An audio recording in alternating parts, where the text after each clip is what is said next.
Hello,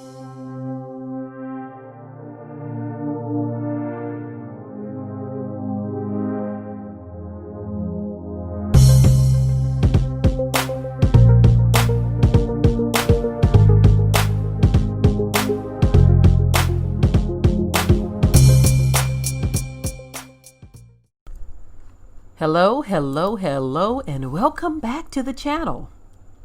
Something very interesting has happened as a result of Hurricane Laura. We all know that they've been going around the country tearing down various statues from the past that represented something not so good for America.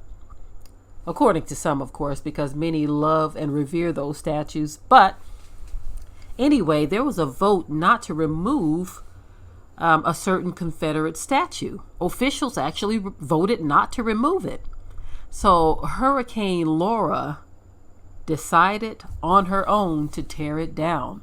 So apparently Hurricane Laura tore down this Confederate statue, and there was absolutely nothing anyone could do about it.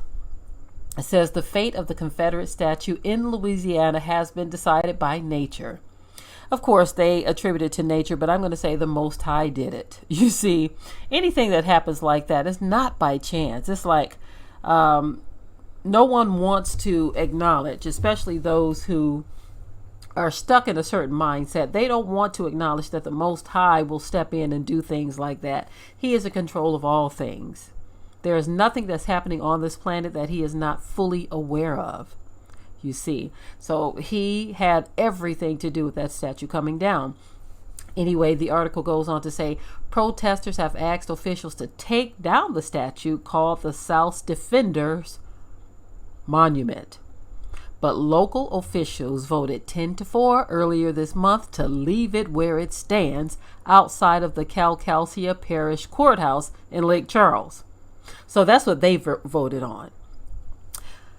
But Hurricane Laura apparently had other ideas. The Category 4 storm left carnage in its wake after making landfall early Thursday morning as one of the strongest storms ever hit the state, with sustained winds of 150 miles an hour.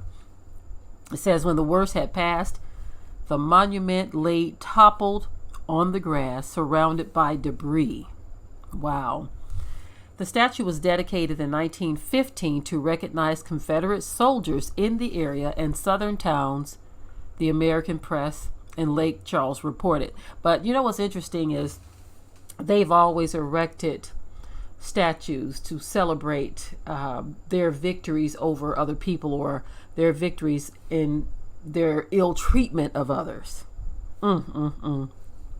It says Lake Charles Mayor Nick Hunter and other community mayors had called for its removal, noting its painful symbolism of slavery and oppression. Opponents argued it was historically important and honored relatives lost in the war.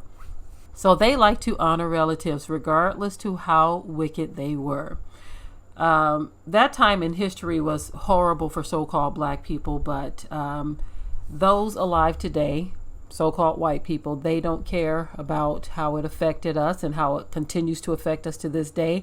They want to honor their dead relatives. You see, we, on the other hand, we realize that our ancestors did things to cause the Most High to kindle his anger against us. And so therefore we're like, hey, forgive us for the sins of our past. You see, all of what our ancestors did, we want to detach ourselves from that. We confess it and we say, look, we are sorry. Please forgive us. But they, on the other hand, they want to love and honor that memory. And so that's what these statues represent to them. But again, they call it Mother Nature. I call it Yahuwah. He decided that the statue needed to come down. But that's not to say that they won't repair it and try to get it back up there. You never know. They just may do that. But it's really interesting that nature decided to tear it down. It did what the people wouldn't do. So, interesting story to see this morning. I thought I would share it with those of you who haven't seen it. Thank you for tuning in. If you haven't already subscribed to the channel, share the video and like. With that, I am out. Be sure to ring the bell to be notified of new uploads on this channel, and also comment, share, like, and subscribe.